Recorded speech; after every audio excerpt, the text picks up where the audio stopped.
ബഹുമാനായ അധ്യക്ഷൻ, എൻ്റെ ഗുരുനാഥൻ പ്രിയപ്പെട്ട മജീദ് മാസ്റ്റർ, ബഹുമാനായ മജീദ് മാസ്റ്റർ, ഈ ചടങ്ങ് ഉദ്ഘാടനം ചെയ്ത മികച്ച ഒരു ആത്മീയ ബോധനവും മികച്ചൊരു ഭാഷണം നൽകിയ ബഹുമാനായ നമ്മുടെ ഉദ്ഘാടകൻ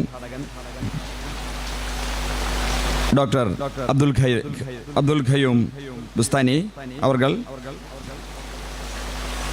പ്രിയപ്പെട്ട മറ്റു ബഹുമാന്യ വ്യക്തിത്വങ്ങൾ കെ എ ബഷീർ അവർകൾ, ചന്ദ്രബാബു ചേട്ടൻ അവർകൾ, എൻ്റെ പ്രിയ സുഹൃത്ത് ഡോക്ടർ ജലീൽ അവർകൾ, ഡോക്ടർ മുഹമ്മദ് സാലിഹ അവർകൾ, പ്രിയ ശിഷ്യരായ പഞ്ചായത്ത് മെമ്പർ പി വി സുവീഷും നബീലും, ബഹുമാന്യായ മുബീന അവർകൾ, ബഹുമാനായ അബ്ദുൽ ഹമീദ് അവർകൾ, നന്ദി പറയുന്ന യാക്കൂബ് അവർകൾ, സ്വാഗതം ആശംസിച്ച എൻ്റെ പ്രിയ ശിഷ്യൻ അമീർ മുത്തു, മറ്റു പ്രിയമുള്ളവർ, ഏറെ സ്നേഹമുള്ള ഒരിടമാണ് ഈ ഇടം,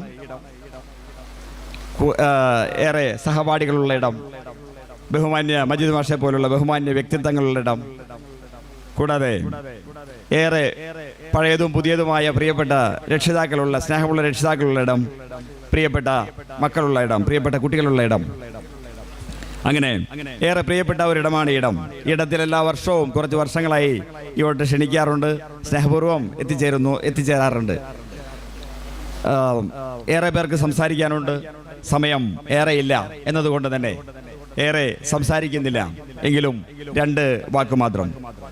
ഈ ദിനത്തിന്റെ പ്രാധാന്യം എന്ന് പറയുന്നത്, ഇവിടെ SSLCയും ഹയർ സെക്കൻഡറിയും ആദരവുകൾ നൽകുന്നു. ഒപ്പം മദ്രസ പരീക്ഷയിൽ ഉന്നത വിജയം നേടിയ കുട്ടികൾ ആദരിക്കുന്നു. മറ്റു ബഹുമുഖമായ വ്യക്തിത്വങ്ങളെ ഇവിടെ വർഷങ്ങളിൽ ആദരിക്കുന്ന സാക്ഷിയാകാൻ സാധിച്ചിട്ടുണ്ട്. ഈ വർഷവും വ്യത്യസ്തമായ നേട്ടങ്ങൾ കൈവരിച്ചവരെ ആദരിക്കുന്നു. ആദരവുകൾ എന്നും മനുഷ്യൻ ആഗ്രഹിക്കുന്നതാണ്. ആദരവുകളിലൂടെയാണ് നമ്മുടെ പ്രിയങ്കരനായ ഉദ്ഘാടകൻ പറഞ്ഞതുപോലെ തന്നെ ആത്മവിശ്വാസം വളർത്തിയെടുക്കാൻ ഏറെ സഹായകമാവുക.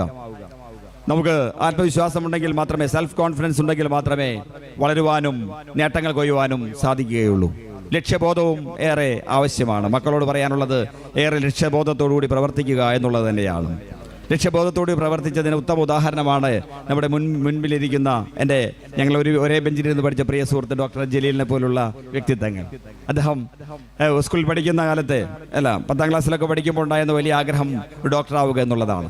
+2 കഴിഞ്ഞ് പ്രീഡിഗ്രി കഴിഞ്ഞ് ക്രൈസ്റ്റ് കോളേജിൽ പ്രീഡിഗ്രി കഴിഞ്ഞ് ആദ്യ അവസരത്തിൽ തന്നെ പഴയ കാലഘട്ടത്തിൽ നമ്മുടെ നാട്ടിൻപുറത്ത് നിന്ന് ചന്ദ്രാപ്പിന്നിയിൽ നിന്ന് MBBS തൃശ്ശൂർ മെഡിക്കൽ കോളേജിൽ സീറ്റ് നേടിയ പ്രിയ സുഹൃത്ത് ഡോക്ടർ ജലീലിനെ പോലെ നിങ്ങളും ആകണം എന്നാണ് എനിക്ക് പറയാനുള്ളത്.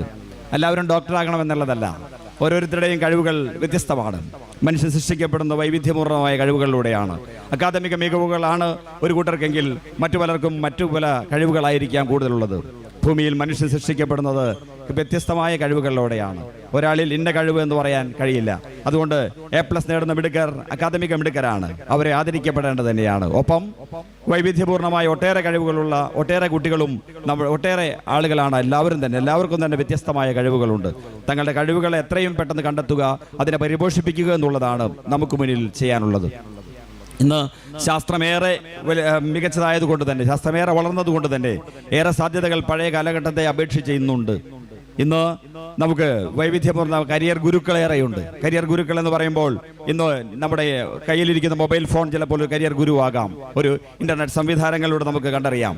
നേരെ മറിച്ച് ചെറിയതും വലിയതുമായ തുകകൾ നൽകിക്കൊണ്ടുള്ള ബഹുമാന്യരായ കരിയർ ഗുരുക്കൾ നമുക്ക് ഏറെ പേരുണ്ട്.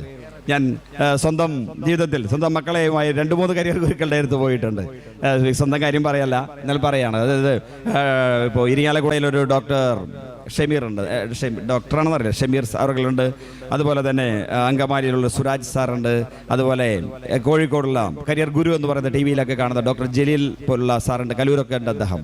അവരുടെയൊക്കെ അടുത്ത് പോകുമ്പോൾ നമ്മൾ കുട്ടിയുടെ കഴിവുകളെ അവർ കണ്ടെത്തുന്നു. ഏതൊക്കെ വൈവിധ്യപൂർണ്ണമായ കഴിവുകളാണ് കുട്ടികൾക്കുള്ളത് എന്ന് അവർ കണ്ടെത്തുന്നു.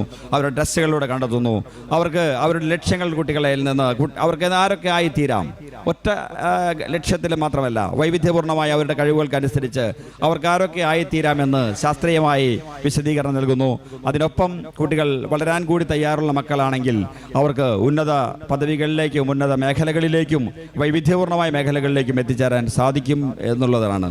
അത്തരം മേഖലകളെയൊക്കെ നമ്മുടെ മക്കൾ ഉപയോഗപ്പെടുത്തണം എന്ന് ആഗ്രഹിക്കുന്നത് കൊണ്ട് മാത്രം ഞാൻ അക്കാര്യം പറഞ്ഞതാണ്. മറ്റ് പ്രശ്നമെന്ന് പറയുന്നത് ഇന്ന് സമൂഹത്തിനെ ഏറ്റവും അധികം ബുദ്ധിമുട്ടിക്കുന്ന പ്രശ്നമാണ് മയക്കുമരുന്നുകളുടെ ലഹരി മരുന്നുകളുടെ ഉപയോഗം കൊണ്ടുണ്ടാകുന്ന പ്രശ്നങ്ങൾ. ലഹരി മരുന്ന് നമ്മുടെ കുടുംബത്തെ തകർക്കുന്നു, സമൂഹത്തെ തകർക്കുന്നു, രാജ്യത്തെ തകർക്കുന്നു. രാജ്യദ്രോഹപരമായ പ്രവർത്തനമാണ് ലഹരി മരുന്നുകളുടെ ഉപയോഗം എന്ന് തന്നെ പറയാം. ലഹരി വസ്തുക്കളുടെ വ്യാപനം എന്ന് തന്നെ പറയാം. അതിന് തടയുന്നതിനുള്ള വൈവിധ്യപൂർണമായ പരിപാടികളാണ് നമ്മുടെ സർക്കാരുകൾ നടത്തിക്കൊണ്ടുവരുന്നത്. ഒരുപക്ഷേ ബഹുമാന്യപ്പെട്ട ഞാൻ ഡോക്ടർ ജലീലിരിക്കുമ്പോൾ എനിക്ക് പറയാൻ വിഷമമുണ്ട്, ചിലപ്പോൾ തെറ്റിപ്പോകുന്ന പേടിയുണ്ട്, എങ്കിലും പറയാണ്. അതായത് ബഹുമാന്യ ഡോക്ടർ റോയ് സാർ ഒരിക്കലും ഒരു അധ്യാപക പരിശീലനത്തിൽ പങ്കെടുക്കുമ്പോൾ Thiruvananthapuram medical college psychiatry senior ഹെഡായിട്ടുള്ള ഡോക്ടർ റോയ് സാറിൻ്റെ മികച്ച ക്ലാസ് കേൾക്കാനുള്ള അവസരം ഉണ്ടായി. അദ്ദേഹം പറഞ്ഞത് നമ്മുടെ മനുഷ്യൻ സൃഷ്ടിക്കപ്പെടുന്ന നിരവധി സ്കില്ലുകളോടെയാണ്. നമ്മുടെ ബ്രെയിനിൽ ന്യൂറോണുകളിൽ വൈവിധ്യപൂർണമായ കഴിവുകളോടെയാണ് നാം ജനിക്കുന്നത്.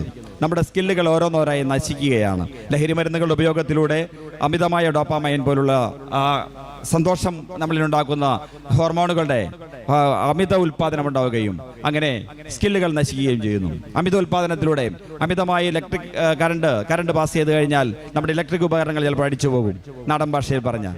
അതുപോലെ നമ്മുടെ ബ്രെയിനിലെ ന്യൂറോണുകളും നശിച്ചു പോകുന്നു. അങ്ങനെ നമ്മുടെ കഴിവുകൾ പലതും ഇല്ലാതാകുന്നു.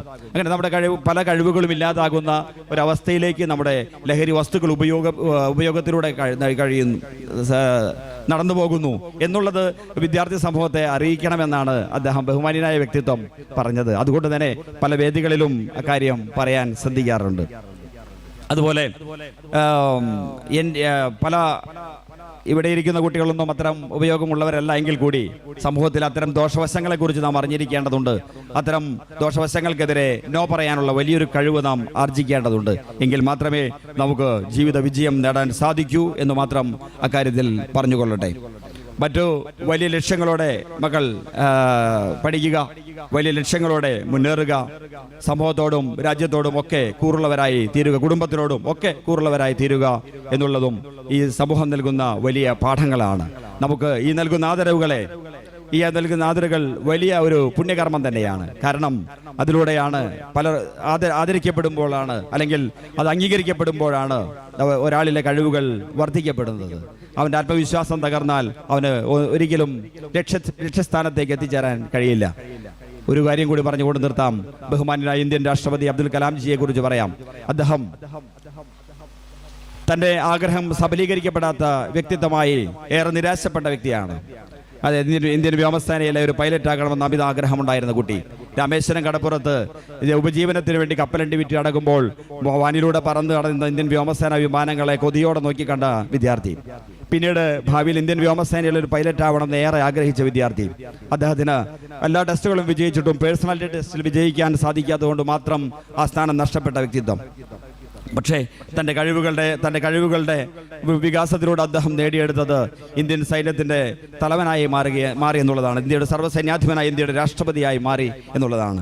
ഒപ്പം നമ്മയൊക്കെ ഇന്ന് സംരക്ഷിക്കപ്പെടുന്ന ഇന്ത്യൻ മിസൈലുകളുടെ ഒക്കെ ഉപജ്ഞാതാവാണ് അദ്ദേഹം ആയി മാറി എന്നുള്ളതാണ്.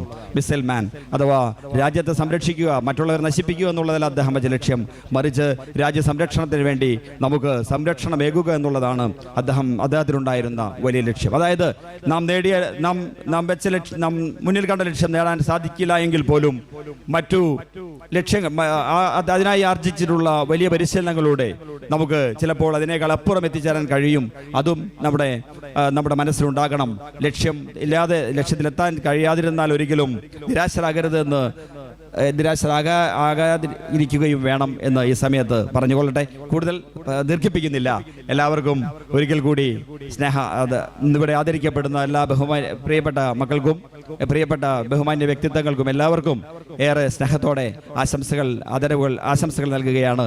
ഒപ്പം എല്ലാവരോടും നന്ദി പറയുകയാണ്. നന്ദി, നമസ്കാരം, ജയ് ഹിന്ദ്.